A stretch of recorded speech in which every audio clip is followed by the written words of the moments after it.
ওয়ালাইকুম আসসালাম ওয়া রাহমাতুল্লাহি ওয়া বারাকাতুহু। কে বলছেন? ভালো আছেন?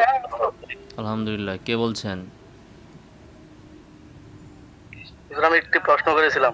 কে আপনি? পরিচয় বলেন আগে। আমি মোহাম্মদ আরিফ বিল্লাহ পিয়াস, বাড়ি ময়মনসিংহ। আচ্ছা, ময়মনসিংহ কোন জায়গায়? ফুলপুর থানা। জি, আপনার প্রশ্ন কি?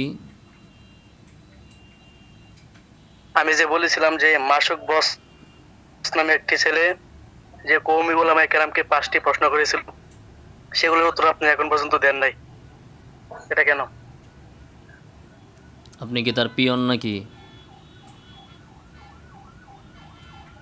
পিয়ন হবে কেন? তা জানার জন্য আপনাকে ফোন দিছি। তা আপনি কি তার পিয়ন নাকি? আমাদের তার প্রশ্ন থাকলে সে আমাকে করবে। আপনি কেন? আপনার প্রশ্ন থাকলে আপনি আমি এটা প্রশ্ন বলতেছি করেন। না। আপনার প্রশ্ন থাকলে আপনি প্রশ্ন করেন। আর যার নাম বললেন তার প্রশ্ন থাকলে সে আমাকে প্রশ্ন করলে আমি উত্তর দিব। সে তো সকল কওমি উলামায়ে কেরামদেরকে প্রশ্ন করেছিল, তারপর তো কেউ এটার উত্তর দেন নাই। কেন?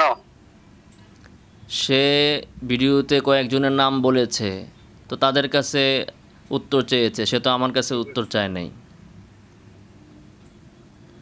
হুজুর প্রথমে কয়েকজনের নাম বলেছিল, ঠিক আছে, তারপর পুরা দেওবন্দীদেরকে আর কি চ্যালেঞ্জ করেছিল সে কিয়ামত পর্যন্ত। আপনার কি মনে নাই এটা? কয়েকজনের নাম বলেছে, আপনি তাদের কাছে যেয়ে উত্তর চান। নাম্বার 1। নাম্বার 2 হচ্ছে তার প্রশ্নের উত্তরে আমি ভিডিও করেছি।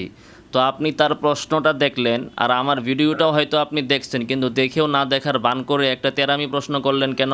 যে মাসুক বসের প্রশ্নের উত্তর আপনারা দেন নাই। তার প্রশ্নের উত্তর তো আমি দিছি, ভিডিও আছে তো। তো আপনি না দেখে প্রশ্ন করলেন কেন? আন্দাজি ডিল মারলেন কেন? 3 নম্বর কথা হচ্ছে, মাসুকের প্রশ্ন নিয়ে আপনি যখন আমার কাছে গটকারি করতে আসছেন, তো সরাসরি মাসুককে ফোন দিয়ে আমি একটা হাদিস সম্পর্কে প্রশ্ন করেছিলাম। সে বলেছে গবেষণা করে তারপরে সে উত্তর দিবে। এখনও পর্যন্ত উত্তর দেয় নাই। এখন আপনি মাসুককে ফোন দেন, ফোন দিয়ে বলেন, আমার কথা বলবেন যে তাকে যে হাদিসটা জিজ্ঞাসা করা হয়েছিল, এই হাদিসের গবেষণা তার শেষ হইতে আর কয় বছর লাগবে এবং সে কবে উত্তর দিবে।